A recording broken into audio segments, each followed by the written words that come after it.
17 October 2022 Hindu news റിവ്യൂയിലേക്ക് എല്ലാവർക്കും സ്വാഗതം. ആദ്യത്തെ ന്യൂസ് എന്ന് പറയുന്നത് കോൺഗ്രസിൻ്റെ പ്രസിഡൻഷ്യൽ ഇലക്ഷനുമായി ബന്ധപ്പെട്ട ന്യൂസാണ്. Congress to choose between Kharge and Tharoor today എന്നാണ് ന്യൂസ്. അപ്പോൾ ഒരുപാട് വർഷങ്ങൾക്ക് ശേഷം കോൺഗ്രസിൻ്റെ പ്രസിഡൻഷ്യൽ ഇലക്ഷൻ നടക്കാൻ പോവുകയാണ്. അപ്പോൾ ആരാണ് പ്രസിഡൻ്റ് ആവുക എന്നുള്ളത് ഡിസൈഡ് ചെയ്യാൻ വേണ്ടിയിട്ടുള്ള ഇലക്ഷനാണ്. വളരെ ഇമ്പോർട്ടൻ്റ് ആണ്. കാരണം കോൺഗ്രസിൻ്റെ ഒരു നെക്സ്റ്റ് ഫേസ് എന്ന് പറയുന്നത് ഒരു റിവാംപ്ഡ് ആയിട്ടുള്ള റീജുവനേറ്റഡ് ആയിട്ടുള്ള ഒരു ഫേസ് ആവാൻ വേണ്ടിയിട്ടാണ് ഒരു പുതിയ ഹെഡിനെ കൊണ്ടുവരുന്നത്. അതുപോലെ തന്നെ ആക്ടിവിറ്റീസ് കുറേയും കൂടി റിവാമ്പ് ചെയ്യാനും വേണ്ടിയിട്ടാണ് ഇങ്ങനത്തെ പരിപാടികൾ ചെയ്യുന്നത്. വളരെ ഇമ്പോർട്ടൻ്റ് ആയിട്ടുള്ള കാര്യമാണ്. Congress as A party existence survival ഇപ്പോൾ ഇതുപോലെ ഭയങ്കര ടഫ് കോമ്പറ്റീഷനാണ്. പിന്നെ അടുത്ത 19 മാസത്തിനുള്ളിൽ അടുത്ത ഇലക്ഷൻ വരാനിരിക്കെ ഒരു ഇമ്പോർട്ടൻ്റ് ആയിട്ടുള്ള തീരുമാനമാണത്. അത് കോൺഗ്രസിനെ റീജുവനേറ്റ് ചെയ്യുമെന്ന് നമുക്ക് പ്രതീക്ഷിക്കാം. ഇന്നാണ് October 17 election. Contestants Mallikarjuna Kharge അതുപോലെ തന്നെ തരൂരുമാണ്, ശശി തരൂരാണ് കേരളത്തിലെ. അതുപോലെ റിസൾട്ട് വരുന്നത് മറ്റന്നാണ്, October 19 result. The Congress is all set to witness a contest between party veteran Mallikarjun Kharge and Lok Sabha member Shashi Tharoor in parties presidential polls on Monday എന്നാണ് പറഞ്ഞിരിക്കുന്നത്. Result October 19. അടുത്ത ന്യൂസ് എന്ന് പറയുന്നത് ഡൽഹി ഗവൺമെൻറ്റുമായി ബന്ധപ്പെട്ട ന്യൂസാണ്. എക്സൈസ് പോളിസിയുമായി ബന്ധപ്പെട്ട് ഒരുപാട് ആരോപണങ്ങൾ ഡൽഹി ഗവൺമെൻറ് നേരിടേണ്ടി വന്നിട്ടുണ്ട്. കാരണം ഒരു പുതുക്കിയ റിവൈസ്ഡ് എക്സൈസ് പോളിസി കുറച്ച് കോൺട്രവേഴ്ഷ്യലായിരുന്നു. അതുകൊണ്ട് തന്നെ മറ്റ് ഏജൻസികൾ ED അതുപോലെ തന്നെ CBI ഒക്കെ സെൻട്രൽ ഏജൻസികളാണ്. ഇവരൊക്കെ ടാർഗറ്റ് ചെയ്യുമെന്നാണ് അരവിന്ദ് കെജ്രിവാൾ പറയുന്നത്. ഞങ്ങളുടെ ഗവൺമെൻറ്റിനെ ടാർഗറ്റ് ചെയ്യാണ് എന്നാണ് പറയുന്നത്. കാരണം ഈ ഫോഴ്സസൊക്കെ ആരാണ് ഡീൽ ചെയ്യുന്നത്? ഈ സെൻട്രൽ ഏജൻസീസ് ആരുടെ കയ്യിലാണ്? BJP ഗവൺമെൻറ്റിൻ്റെ കയ്യിലാണ്. സ്വാഭാവികമായിട്ടും ഈ പറഞ്ഞ പൊളിറ്റിക്കലായിട്ടുള്ള റിഫ്റ്റ് കാരണം ഈ സെൻട്രൽ ഏജൻസീസിനെ തങ്ങളുടെ മിനിസ്റ്റേഴ്സിനെയും അതുപോലെ തന്നെ ഭരണത്തിനെയും ടാർഗറ്റ് ചെയ്യാൻ വേണ്ടി ഉപയോഗിക്കുന്നു എന്നതാണ് ന്യൂസ്. നമ്മളെപ്പോഴും ഈ ഒരു കാര്യം ചർച്ച ചെയ്യുന്ന കാര്യമാണ്. കാരണം എപ്പോഴും ഇങ്ങനെ ഒന്നിക്കിൽ ലഫ്റ്റനൻറ്റ് ഗവർണറുമായി ബന്ധപ്പെട്ട ന്യൂസ് ഉണ്ടാവും, ഡൽഹി ഗവൺമെൻറ്റും ലഫ്റ്റനൻറ്റ് ഗവർണറും തമ്മിലുള്ള തർക്കങ്ങൾ, അല്ലെങ്കിൽ ഈ പറഞ്ഞ നേരിട്ട് സെൻട്രൽ ഗവൺമെൻറ്റും അതുപോലെ തന്നെ ആം ആദ്മി പാർട്ടിയുമായിട്ടുള്ള പ്രശ്നങ്ങൾ. ഇത് കൂടാതെ ഗുജറാത്തിലെ ഇലക്ഷൻസിൽ ആം ആദ്മി പാർട്ടി കോൺഗ്രസിനെ റീപ്ലേസ് ചെയ്തുകൊണ്ട് ഒരു ഓപ്പോസിഷൻ ആവാൻ ശ്രമിക്കുന്നുണ്ട്. അപ്പോൾ അങ്ങനെ ഒരുപാട് പൊളിറ്റിക്കൽ ബാറ്റിൽസ് നടന്നുകൊണ്ടിരിക്കുന്നത്. അതിൻ്റെ ബാക്ക്ഗ്രൗണ്ടാണ് ഈ പറഞ്ഞ കാര്യങ്ങൾ നമുക്ക് ചർച്ച ചെയ്യാൻ ഒരു റെലവൻസ് ഉണ്ടാക്കുന്നത്. അടുത്തത് നമ്മൾ വേൾഡ് ഫുഡ് ഡേ എപ്പോഴായിരുന്നു? ഒക്ടോബർ 16 ഇന്നലെയായിരുന്നു. അതിൻ്റെ തീം എന്ന് പറയുന്നത് ലീവ് നോ വൺ ബിഹൈൻഡ് ആണ്. ലീവ് നോ വൺ ബിഹൈൻഡ് ഒന്ന് ഓർത്ത് വെക്കണേ. ഇന്നത്തെ എഡിറ്റോറിയൽ നമുക്ക് നോക്കാം. ക്വസ്റ്റ്യനബിൾ അർജൻസി എന്തുമായി ബന്ധപ്പെട്ടതാണ്? ഇതൊരു UAPA കേസുമായി ബന്ധപ്പെട്ടതാണ് കേട്ടോ. അപ്പോൾ swift stay on orders of acquittal or discharge shows courts in a bad light എന്നാണ്. അപ്പോൾ സുപ്രീം കോടതിൻ്റെ ഒരു ആക്ഷനെ ആണ്, ഒരു പ്രവൃത്തിയാണ് ഇത് അനലൈസ് ചെയ്യുന്ന ഈ എഡിറ്റോറിയൽ. എന്താണ് ഇതിൻ്റെ ബാക്ക്ഗ്രൗണ്ട് എന്ന് പറഞ്ഞാൽ, പ്രൊഫസർ സായിബാബ എന്ന് പറഞ്ഞൊരു ഡൽഹി യൂണിവേഴ്സിറ്റി പ്രൊഫസറെ UAPA നിയമവുമായി ബന്ധപ്പെട്ട് അറസ്റ്റ് ചെയ്തിരുന്നു. അപ്പോൾ CPIM എന്ന് പറയുന്നത് മാവോയിസ്റ്റാണ്, കമ്മ്യൂണിസ്റ്റ് പാർട്ടി ഓഫ് ഇന്ത്യ മാവോയിസ്റ്റുമായി ബന്ധപ്പെട്ട പ്രവർത്തികളിൽ ഏർപ്പെട്ടു എന്ന് പറഞ്ഞിട്ട് പ്രൊഫസർ സായിബാബ എന്ന് പറഞ്ഞൊരു ഡൽഹി യൂണിവേഴ്സിറ്റി പ്രൊഫസറെ അറസ്റ്റ് ചെയ്തിരുന്നു. അപ്പോൾ ഇതുമായി ബന്ധപ്പെട്ട് അദ്ദേഹത്തിൻ്റെ ചാർജസൊക്കെ ഒഴിവാക്കി ബോംബെ ഹൈക്കോടതി അയാളെ വെറുതെ വിട്ടിരുന്നു. ഇതിനെ സസ്പെൻഡ് ചെയ്തു. ഈ വെറുതെ വിടൽ പരിപാടിയെ സുപ്രീം കോടതി സസ്പെൻഡ് ചെയ്തതിനെക്കുറിച്ചാണ് ആർട്ടിക്കിൾ പറയുന്നത്. The manner in which the Supreme Court has suspended the operation of Bombay High Court judgment discharging GN Sai Baba and others in an alleged Maoist conspiracy case is quite unusual and raises critical questions. അപ്പോൾ ഇത് കുറച്ച് unusual അല്ലേ എന്നാണ് ചോദിക്കുന്നത്. ഇത്രയധികം തിടുക്കം എന്തിനാണ് എന്നാണ് ഈ പറഞ്ഞ എഡിറ്റോറിയൽ അനലൈസ് ചെയ്യുന്നത്. കാരണം ഇത്ര പെട്ടെന്ന് ബോംബെ ഹൈക്കോടതി വെറുതെ വിട്ടൊരു പ്രതിയെ എന്തിനാണ് ഇത്രയധികം സ്പീഡിൽ കാര്യങ്ങൾ വീണ്ടും ആ പറഞ്ഞ ഓർഡർ റദ്ദാക്കിക്കൊണ്ട് സുപ്രീം കോടതി ഇടപെട്ടത് എന്നാണ് അനലൈസ് ചെയ്യുന്നത്. It is true that their conviction by a trial court with professor Sai Baba and 4 others being sentenced to life and another to 10 years under provisions of Unlawful Activities Prevention Act UAPA was set aside by the High Court not on merits but only on technical grounds, and the state may feel aggrieved. However, the apex court could have been more restrained while entertaining an appeal against the order. അപ്പോൾ ഓർഡറിനെതിരെയുള്ള appeal entertain ചെയ്യുന്ന സമയത്ത് ഇത്ര പെട്ടെന്ന് ഇത്ര തിടുക്കത്തിൽ എങ്ങനെയാണ് ആ order സ്വീകരിക്കുക, അതുപോലെ തന്നെ അതിൻ്റെ മുകളിൽ ഒരു വിധി പാസ്സാക്കുകയും ചെയ്ത് എന്നാണ് ചോദിക്കുന്നത്. UAPA കേസുമായി ബന്ധപ്പെട്ട് ലൈഫ് സെൻറ്റൻസ് നേരിടുകയായിരുന്നു ഈ professor Sai Baba.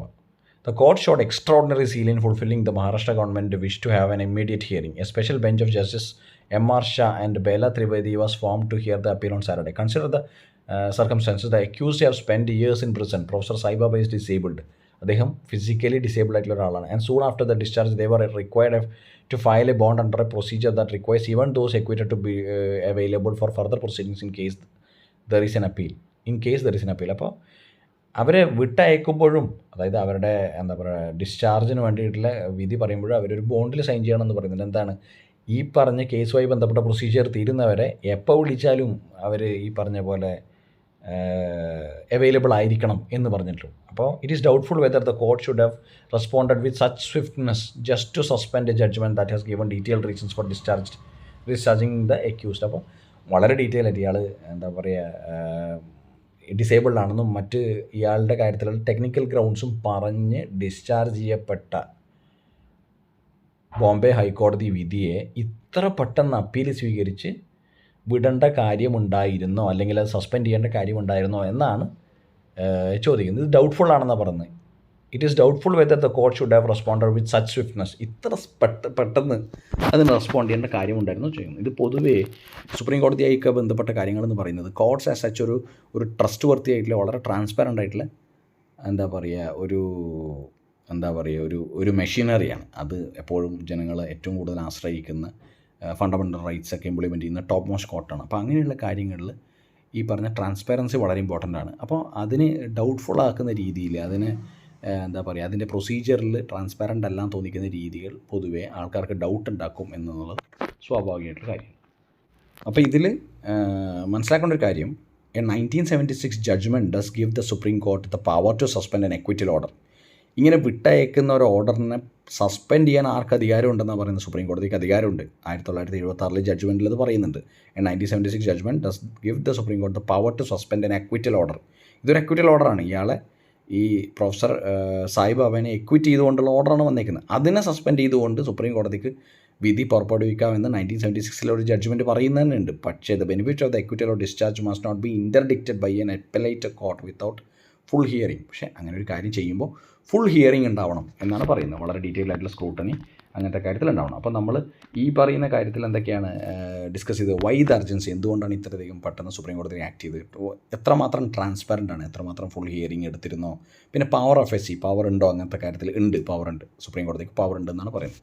Trust in judiciary, എല്ലാവർക്കും ജുഡീഷ്യറിയിൽ ട്രസ്റ്റ് ഉണ്ടാവണം. അപ്പോൾ അതുകൊണ്ട് തന്നെ ഈ പറഞ്ഞ പോലെ പ്രോസസ്സൊക്കെ ഭയങ്കര ട്രാൻസ്പെറൻ്റ് ആയിരിക്കും. അതുപോലെ UAPA കേസസ് എപ്പോഴും ഭയങ്കരമായിട്ട് ഡൗട്ട്ഫുൾ ആയിട്ടുള്ള കേസസ് ആയിട്ട് എപ്പോഴും പറയും. അത് ആരുടെ ഭാഗത്താണ് ന്യായം എന്ന് പറയാൻ പറ്റാത്തത്ര രീതിയിൽ.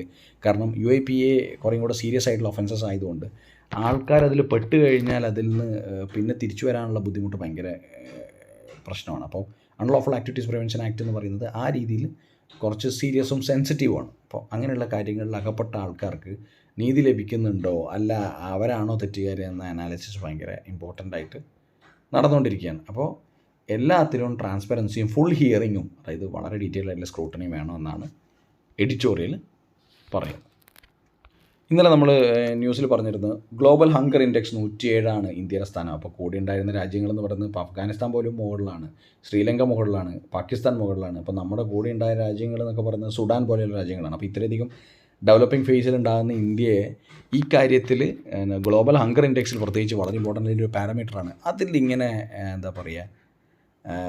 വളരെ പുവറായിട്ടുള്ള പെർഫോമൻസ് ഭയങ്കരധികം അലട്ടുന്നൊരു കാര്യമാണ്. പക്ഷേ ഇന്നത്തെ ന്യൂസ് പറഞ്ഞിരിക്കുന്നതെന്ന് വെച്ചാൽ ഇത് റിജക്റ്റ് ചെയ്യാണ് ചെയ്തതെന്നാണ് പറയുന്നത്.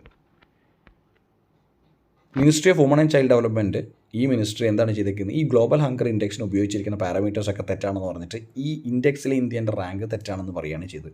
അത് ഔട്ട്റൈറ്റ്ലി റിജക്റ്റ് ചെയ്യുകയാണ് ചെയ്തത്. Ministry of woman and child development Saturday rejected the global hunger index that ranked India 107 among 121 countries. 121 രാജ്യങ്ങളാണ് ആകെ ഉണ്ടായിരുന്നു. 107ാമത്തെ റാങ്കായിരുന്നു. ഈ റാങ്കിങ്ങിനെ ഇന്ത്യ റിജക്റ്റ് ചെയ്തു. GHI is a peer-reviewed, Global Hunger Index is a peer-reviewed annual report that endeavors to comprehensively measure and track hunger at the global, regional and country levels. അപ്പോൾ ഇതിൽ എന്തുകൊണ്ടാണ് reject ചെയ്യാനുള്ള കാരണം എന്നാണ് പറയുന്നത്? A sample size of 3,000 respondents, it stated that the data represented a minuscule proportion for a country's of India's size. അപ്പോൾ ഇത്രയും വലിയൊരു രാജ്യമായി ഇന്ത്യയിൽ സബ്ജക്റ്റ് ചെയ്തിരിക്കുന്ന സർവേ എത്ര പേരുടെയാണെന്ന് പറയുന്നത്? 3000 പേരുടെയാണ്. അതൊരു കാരണവശാലും ഇന്ത്യയുടെ ഫിഗറല്ല എന്നാണ് മിനിസ്ട്രി ഓഫ് ചൈൽഡ് ആൻഡ് ഏത് മിനിസ്ട്രിയാണ്? വുമൺ ആൻഡ് ചൈൽഡ് ഡെവലപ്മെൻറ്റ് പറയുന്നത്. കാരണം ഇതൊരു മിനിസ്ക്യൂളാണെന്ന് പറയുന്നത്, മൈക്രോസ്കോപ്പിക് മിനിസ്ക്യൂളാണെന്ന് പറയുന്നത്. എന്താണ്, വളരെ കുറച്ചല്ലേ. കാരണം ഇത്രയധികം പോപ്പുലേഷനുള്ളൊരു രാജ്യത്ത് വെറും 3000 പേരുടെ ഡാറ്റ വെച്ചിട്ടാണ് ഇങ്ങനെയൊരു സർവേ കൊണ്ടുവന്നിരിക്കുന്നത് എന്നാണ് പറയുന്നത്. അപ്പോൾ ഗ്ലോബൽ ഹങ്കർ ഇൻഡെക്സിൽ ഇന്ത്യ 107 എന്ന് പറയുന്നതിൽ അതിൻ്റെ ടെക്നിക്കൽ ബാക്കിംഗ്, അതിൻ്റെ സയൻറ്റിഫിക് ആയിട്ടുള്ള റാഷണൽ കുറവാണ് എന്നാണ് പറയുന്നത്. MBBS course in Hindi kicks off in Madhya Pradesh with release of text books. അപ്പോൾ MBBS കോഴ്സ് ഹിന്ദിയിൽ ഉള്ളതിന് ഹിന്ദി മീഡിയത്തിലുള്ള ബുക്സ് മധ്യപ്രദേശിൽ സ്റ്റാർട്ട് ചെയ്തു എന്നാണ് പറഞ്ഞത്. ബുക്സ് റിലീസ് ചെയ്തു എന്നാണ് പറയുന്നത്. Union home minister Amit Shah on Sunday launch MBBS text books in Hindi, making Madhya Pradesh the first state of the country to offer medical education in the language. Hindi ലാംഗ്വേജിൽ. നമ്മൾ തൊട്ട് മുമ്പ് പറഞ്ഞൊരു കാര്യമാണ് ഈ പറഞ്ഞ ഡൽഹിയും അതുപോലെ തന്നെ സെൻട്രൽ ഗവൺമെൻറ്റിൻ്റെ ഏജൻസീസായ CBIയും തമ്മിലൊക്കെയുള്ള റിഫ്റ്റ്. അതിൻ്റെ എക്സാമ്പിളാണ് ഈ news. CBI summons Delhi's deputy CM for questioning in excise case. Deputy chief മിനിസ്റ്ററെ ക്വസ്റ്റ്യൻ ചെയ്യാൻ വേണ്ടിയിട്ട് CBI സമ്മൻ ചെയ്തിട്ടുണ്ട് എന്നുള്ളതാണ് ന്യൂസ്. ഇത് ക്രിക്കറ്റുമായി ബന്ധപ്പെട്ട ന്യൂസാണ്. മുഷ്താഖ് അലി ട്രോഫി ക്രിക്കറ്റുമായി ബന്ധപ്പെട്ട ട്രോഫിയാണ്. Bengal beats Tamil Nadu in Mushtaq Ali trophy. അപ്പോൾ ഇതാണ് ഇന്നത്തെ സ്പോർട്സ് ന്യൂസ്. അപ്പോൾ ഇന്നത്തെ ഹിന്ദു ന്യൂസ് റിവ്യൂ ഇത്രയാണ്. Thank you so much four